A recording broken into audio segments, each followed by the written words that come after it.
Hello everyone, it is January 2nd. Happy New Year, and this is another update from Great Lakes Weather. Hopefully you all are doing well. Again, talking about that system moving up the Central Plains, and in fact, it does look like, according to the HRRR model, that some thunderstorms are going to be in the forecast, along with the potential for maybe even some record heat with this particular event. So that's something we'll be looking at with this current update here. Make sure to subscribe to stay updated, and thank you all for watching and keeping the support going for this, and we'll get right to it. Alright, let's get right to it with this particular event. Let's put it on the screen. Alright, so here we have the day one outlook from the Storm Prediction Center for severe weather, and you can see there is an enhanced risk down to the south. In fact, this storm event is ongoing across parts of the south near Dixie Alley region as well.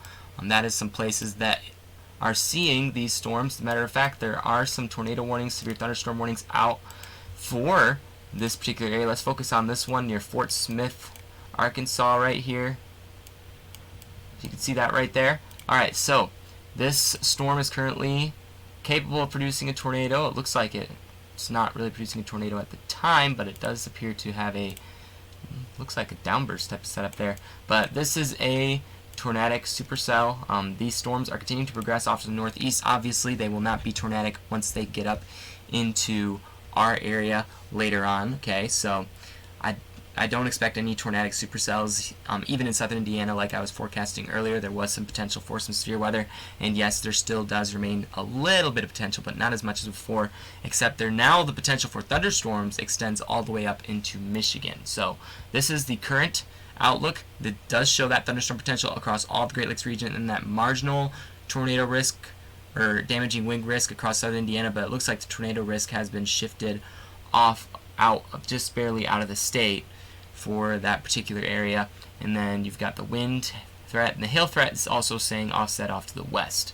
Now the day 2 outlook does extend the marginal risk area to the east, and then also the slight and enhanced risk. You can see that the thunderstorm potential extends all the way up into parts of even central Michigan, all the way down south. So much of the Great Lakes region is included in that potential, and that's going to also be accompanied by record warmth possible for parts of the Great Lakes region tomorrow. So let's get right to it.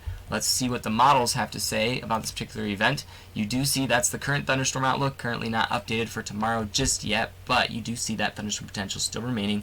Lots of thunderstorm potential in southern Indiana as well. It looks more along the lines that it's not going to be severe, but it does show lots of widespread thunderstorms and lots of heavy rain for areas in Indiana and Ohio, and then even parts of Michigan tomorrow morning. So overnight tonight, you're going to see heavy rain. That's pretty much given. And then tomorrow, you're going to see that rain move out with the associated warm front, record warmth move in, and then thunderstorms feeding off of that warm air coming in later. And it doesn't look like those storms will be severe. So that's what is currently being shown by the SPC and also by the model. So here's what we're looking at right now. GFS model right here. You do have that snow on the backside connected with that cold air on the backside of this storm system.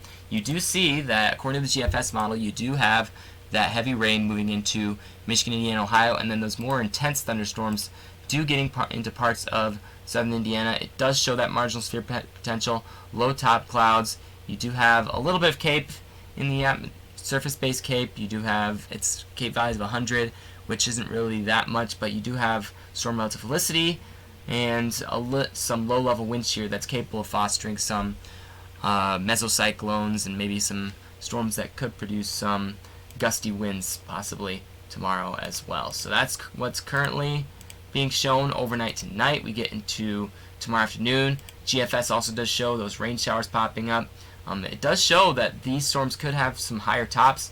You do not really have any surface-based CAPE associated with it, and not really much storm relative felicity. But it does show that some thunderstorms could potentially develop with this particular setup here before this low finally moves off to the east. And it does show even some new storms developing out in front of it as well into parts of North Carolina, Virginia, moving all the way off to the east. And then that low kind of just flows over parts of Michigan, and even shows some potential for lake effect snow on the back side of this. So it doesn't look like it's going to be too much lake effect snow, but there is some models that are showing some lake effect snow potential after this moves through the area. So going into long range, haven't really looked at these long range models yet, but there are a few things to be paying attention to as we get into long range. So that's something we'll just have to stay tuned for later on.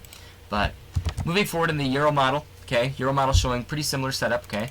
Moving off to the northeast, you do have those thunderstorms that develop and intensify, form kind of a convective line across parts down the Mississippi River Valley. Progressing off to the northeast, you do have those storms moving through overnight tonight.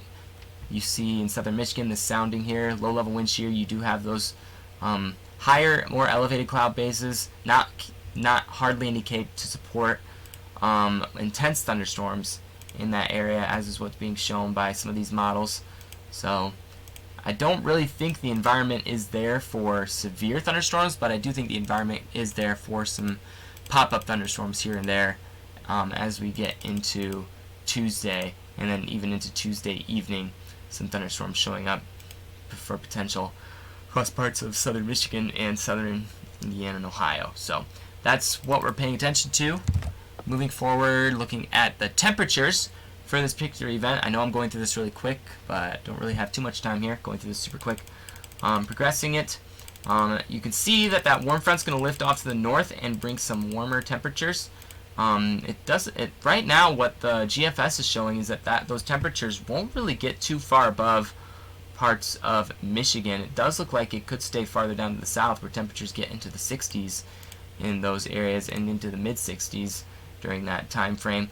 These models do show that it won't make it as far north as what was originally anticipated. So that's something that may inhibit the thunderstorm potential farther north. You do have that cooler air going up into the northern part of Michigan. There is actually a little bit of freezing rain potential up there, so that's something that we're going to have to watch for, but it won't last too long, and it looks like it'll quickly melt away as that moves through. So just it's kind of a wild card playing out with these thunderstorms, how far north they'll go, because the warm front, it's all dependent on where that warm front really settles and stops lifting. So, and then you got that cool air coming back in on the backside. Again, those sub-zero temperatures don't seem to be making it to us, so, which is a good thing. So, but still watching for later on maybe that cooler air making a surge back farther south, but we'll have to wait on that. HRRR is showing a similar scenario. You've got that heavy rain moving through Indiana and Ohio with some pop-up showers and thunderstorms on the bottom side of it. It does show that there will be some lower cloud bases, not really any cape, low-level wind shear also present, but not in that environment that we'd want to see for tornado development. We do have the winds.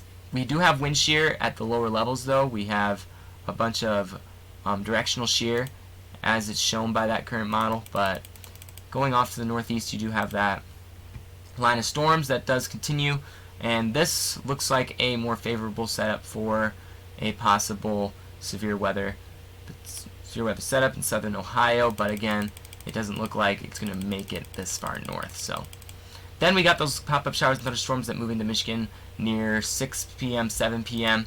on Tuesday, as was currently being shown, and they'll just randomly pop up here and there. It doesn't look like there's going to be a favorable environment for them to really take off and produce significant weather activity, though, so that's kind of a positive thing to see with that in particular. Let's freeze frame it on when those storms begin to move in across much of the Great Lakes region. I feel like these storms will actually have a bit more potential in Michigan and northern Indiana of producing something noticeable, maybe some wind changes and maybe some lightning with these, more than the storms that move in during the morning. I think that's just going to be really more along the lines of heavy rain. So we're going to pause it here at hour 22, which is 5 p.m. on Tuesday. Alright, so this is right before dark. You do see those pop-up showers and thunderstorms moving into the area. Those sounding for that area. You do have those high tops. You do have that directional shear at the surface, but there's not really much directional shear any farther above than the surface itself. But I do see this really sharp arc here. It looks like there might be a little bit of potential for maybe some damaging winds with this particular setup, but I don't think there's not really going to be anything significant with this particular event. Mixed layer cape, you do have some cape or some instability in the atmosphere that could intensify these storms a little bit. Not really going to get too intense though with regards to these storms. As I said before, surface base cape also there as well. Your cloud bases are quite low, so enough to get those storms down to the lower levels. Storm relative felicity much higher in parts of southwestern Michigan, so the environment is there for thunderstorms, but the amount of energy or cape is not there, and that's what's really going to inhibit this particular storm setup from taking off in this area. You do have a significant tornado parameter of 0.4. Again, that's still pretty low. That's really low, and I don't think that's something we're going to see in Indiana, but it is still something to watch because some of the models do show these little pop-up cells here and there. So whenever that happens, it's still worth keeping track of. But you see these photographs here. Really, the photographs here, especially here in southern Indiana, do show more of a hail type threat down in this area. But you still do have that arc with that low-level wind shear. But I do think it's mainly going to be hail and maybe a gust of wind or two that could be a little bit stronger. Severe weather really looks like a low chance of that. So again, just something to keep an eye on with this particular storm system moving through. It is going to be much warmer tomorrow, near record high temperatures, something you don't normally see for this time of the year. So up near 60 degrees, near record high temperatures if you get up into Michigan that far. And then those thunderstorms on the backside that could produce some lightning and maybe some wind and very small hail. So that's pretty much all I wanted to touch on. Hopefully this video was helpful in getting some of that information out to you. Make sure to subscribe to stay updated, and at the next available opportunity I will see if we can discuss some future potential weather events, maybe some potential snow events that could be on the way, the long range for the rest of winter. I've been keeping track on it. It does look like it's going to get colder again, and only time will tell when that happens. So thanks to everyone for watching, and I will see you all later.